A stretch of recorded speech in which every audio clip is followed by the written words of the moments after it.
السلام عليكم ورحمة الله وبركاته. waxaan leeyahay walaalahayga ku xiran uma asmaa cooking and beauty. waxaan aad idinka mahad celinayaa sida quruxda badan aad ii dhiirigelisaan markasta commentigeena iyo like-geena aad baad ugu mahadsantihiin saaxiibayaasha aan jecelahay oo meel kasta dunida daafaheeda ka joogtaan. alxamdulillah ilaahay baa mahad iskale meeshaan ku kulmiyay. asxaabta aan jecelahay maanta waxaan rabaa inaan soo gudbiyo face mask yar oo qurux badan insha Allah aad ka heli doontaan haddii Allah awood la idmo. haddii Allah awood la ka heli doontaan waxaan halkan ku haysanaa boorashka daasadaha oo shiidan. waxaan halkan ku haysanaa qasilkeena caadiga ah. halkan waxaan ku haysanaa huruuddeena caadiga ahayd halkan waxaan ku haysanaa weelkaan ku soo miiran lahayn ku qasan lahayn. halkan waxaan ku haysanaa timir aan biyo la soo dhigay. halkan waxaan ku haysanaa caano la-aad oo yar. waxaan kaloo haysanaa jab mooska ah moos aad u bislaaday insha Allah bismillaah kariim waan isku dardarsan doonaa insha Allah. waad ogtihiin faa'iidooyinka uu leeyahay mooska, huruudda, muxuu ahaydeeno boorashka dhammaan intaas waxay leeyihiin faa'iido badan. jirkeena dhan faa'iido badan bay u leeyihiin qasilka insha Allah. walaasheena marste waxaan rajaynayaa inay ka keeni doonto 3 days gabadha ismarisa inay jawaab fiican ka keeni doonto insha Allah. idinkaan ka sugeynaa jawaabta iyo waxa ka soo baxa haddii Ilaahay idmo.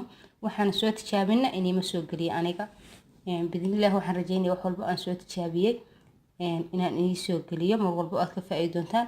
waxna idin yeelin oo waxyaabo dabiici ah oo ka fiican kiimikada iyo waxa la ismarinayo saa ka fiican maasha Allah. caanaha aad labeentii bay ku siinayaan. huruudda oo ogtiin faa'iidooyinka ay leedahay iyada lama soo koobi karo. xataa finanka qofkan allergy ku lahayn dad baa jira allergy ku laakiin qofka allergy ku lahayn faa'iidooyin badan bay leedahay. qasilka wala soconaa timirta wayn ognahay gabdhaha caruusadaha markay caruusada gabdhuhu yihiin waxa lagu dhaqi jiray bariga hore timir huruud qasil shumburo waxyaabo badan insha Allah. waxyaabaha kale waa inay soo gelin doonaa iyo faa'iidooyinkooda haddii Ilaahay idmo.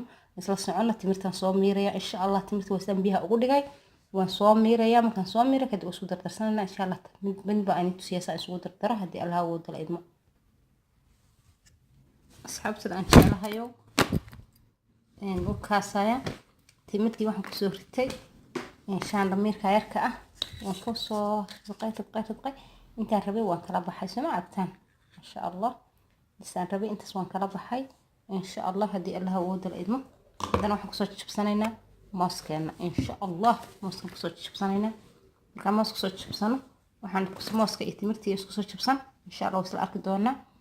gacanta kala ku haya marka ma jajabin karo haddaanan muxuu ahaydir kaamarada joojin. kaamaradan haystaa ani keligay baan ahay insha Allah. waxaan rabaa inaan taab idinka socodsiiyo si aan isugu soo jebinayo kasay mooskii jab kamida gabal kamida saasaan u jebinaya insha Allah. sayid midna isku soo ridqaya raal ahaada qabtiyo qucdiga yeelisa insha Allah. markaan isku soo guriyo labadaasna mooskii timirta insha Allah haddii Ilaahay idmo wasla soconaynaa tallaabo idin tusay. markaan moos soo guriyo kadibna intaan ku dardarsanayna insha Allah haddii Ilaahay idmo. asxaabteeda aan jecelahay oo kaasaya saasan waxaan isugu soo burburiyay timirtii iyo mooskii insha Allah. haddana waxaan ku darsan doonaa boorashka waa qaadada afkeeda oo boorasha insha Allah. qaadada waa tii isboon isticmaali qaadada yareed maaha waa tii isboon. waxaan ku darsanaynaa qaadada afkeeda oo yar oo qasil ah kasoo u ogtihiin buu xumba badan yahay insha Allah. qaadada afkeeda oo yar oo huruud ah insha Allah. haddii Ilaahay inuu isdhexgelinayna insha Allah haddii Ilaahay idmo insha Allah.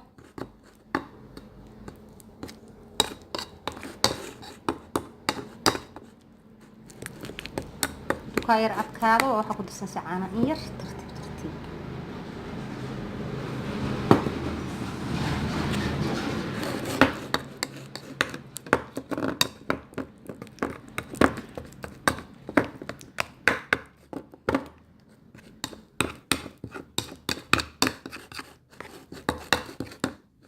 insha Allah. garabka ku badsanaysid jeerka gashanaysid waad ka badsan kartaa oo inta rabtid baad ka dhigin kartaa laakiin aniga intaas mugso waxaan jeclaa mar walba waxaan ismarinay fresh yihiin wax fresh inaan qoontan korkayga marinay ee wajigayga baan jeclahay insha Allah faadigana waxaan kula rajeynayaa sidaas oo kale inaad taageer isku qasatid markaad hawlahaaga danahaaga yara dhirmisatid inaad waxaaga isku qasatid insha Allah kadib dib isku siisid wuxuu kugu oolaan karaa inta ugu badan 10 daqiiqo inta uu ka yara qalalo marka ka yara qalalo iska dhaq dufan ma laha wax dufan ma laha gabadha dufanka wajiga kula dufanka wajiga daraayahay waxay ku darsan kartaa wax allaale iyo waxay jeceshahay oo wajigeeda marsato karan allaale iyo kareemka jeceshahay oo wajigeeda marsato way ku darsan kartaa insha Allah bismillaahir kariim gabar waxay jeceshahay oo dufan wajigeeda wadato bay ku darsan kartaa tii wajigeeda dufan leeyahay saasay ku san kartaa ma sha Allah aan rajeynaya insha Allah inaan ka faa'iidi doontaan aniga waan ka faa'iiday tijaabada tijaabiyay waan ka faa'iiday ma sha Allah karagar saad badan noqday uu yara adag yahay mid la waxaan gabdhaha u sheegay markii aad wajiga wax marinaysaan wuxuu inuu ahaada waa in wajiga waxa fiican u marisaa oo san teelteen noqonin ee wajiga aad wada marisid wixii si qurux badan wajiga u wada marisid wajiga soo noqdo qurux badan oo ku siman ilaa qoorta dhigaha sukadooda ah qoorta indhaha hoostooda xataa waa marin kadha wuxuu leeyahay boorashku maas wuxuu ku dhigay wuxuu ku dhigayaa boorashku wuxuu sameeyaa wajiga dhab ku dhahayaa timirta sidoo kaleeto marka waa maas aad u cajiib wuxuu wajiga saaran oo dhan kala soo dhaxayaa uu ka rogaya 3 days markaa marsiina jawaabta aad ka heli doona insha Allah billahi kariim asxaabta aan jecelahay waxaan is leedahay is arka dambe xiiso leh insha Allah ilaa waxaan ka baryaa nabad isugu soo cesho iyo wax faa'iido leh iyo dadka aad ka faa'iideystaan aad ba u mahadsantiin daawashadiina subscribe-kiina like-giina waa ku mahadsantihiin waqtigiina aan noo hudeen annagana waxaan leenahay waqtigiina inii hurnay walaalaha aad jeceshihiin baad walaalaha aan jecelahay baad tihiin waxaan is leenahay waxa taqaanid walaalkaa ka faa'iido ma fahanteen marka aad ba u mahadsantiin asxaabta aad jecelahay meel kasta joogtaan assalaamu calaykum wa rahmatullaahi wa barakaatuh